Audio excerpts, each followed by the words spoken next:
I'm sophomore Stephen Gorsuch, and this is Dr. Callan. We're here to welcome you to On Oakland TV. You've heard of Gadfly, you've heard of maybe SLU Student Media.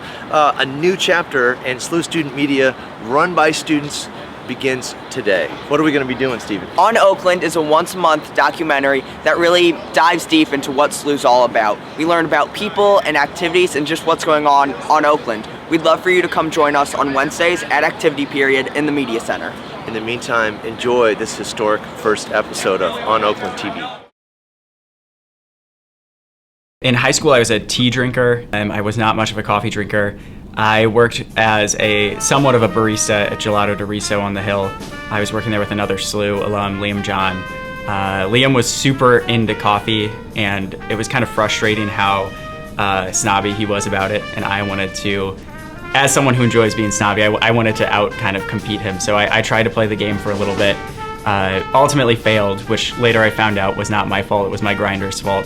But that coffee journey kind of went to the background until undergrad, where I was drinking a lot more coffee, purely for caffeine at first. I just thought there has to be a better way. Well, I first met Mr. Curdt in Upward Bound. He was one of my music and art teachers, and that's where I first met him, but I never really understood that he was this massive, coffee aficionado. I spent most of my money at the time on a Baratza Encore, which is like $160 electric burr grinder. And I made some coffees that came in, and for the first time, it tasted like what the bag said it was supposed to taste like to me. It was acidic, but in a good way. It was sweet, and it was really thrilling. Well, first of all, Mr. Curdt keeps me well caffeinated, which I appreciate, but he's also taught me how to slow down and really appreciate different flavors and notes of coffee, and I love that. So I got excited about it.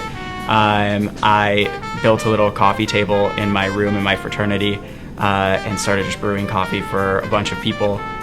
I think it's very cool how intricate his coffee making is. It's not just, putting a whole bunch of grounds into a machine and letting it happen. He's measuring, he's carefully considering, and it's cool to watch.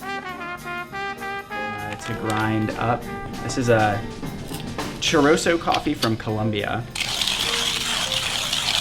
And this is probably the most important step. It's also the most obnoxious step of the bunch. So I know a lot of people tend to not like the flavor of coffee. A lot of people tend to overload their coffee with sugar or creamer. But I've always been a big fan of just straight black coffee, see what it has to offer, and I think Mr. Curdt has beautifully demonstrated that with some of the brews that he brings in. Sometimes he brings in lighter brews that have very fruity, they're very bright, or some very, very dark and chocolatey brews as well. I've been really privileged to try some fantastic coffees. I went to Chicago for the Specialty Coffee Association Expo, where they do the World Brewers Cup Championships, and met a lot of fantastic producers there. I started a coffee Instagram, which many of my students have stumbled upon on Instagram Reels. I saw his Instagram page, Thomas is Brewing, and I saw all these intricate, new ways to pour and serve coffee that I've never seen before. I think it's beautiful how much flavor and how many different flavors you can get out of coffee. It is the most complex beverage, specialty beverage that we can drink. Infinite number of variables, from growing to processing to roasting to brewing. And there's a lot of gear involved, but more recently I've just been super excited and just seeing the breadth of flavor and experience.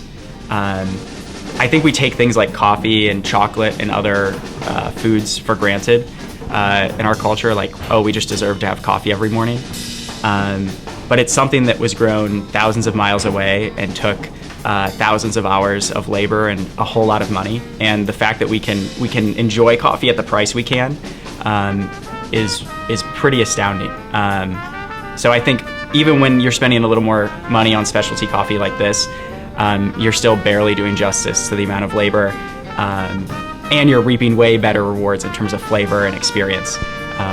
So I find it super interesting thinking about all the hands that have touched the coffee and all the intentionality that goes into producing it. and I think it tastes awesome. So.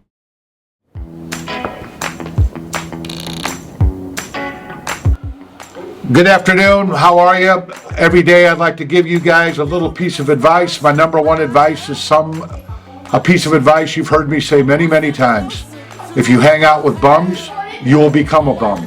Prove me wrong, but I'm telling you, if you hang out with bums, you will become a bum. Thus endeth the lesson.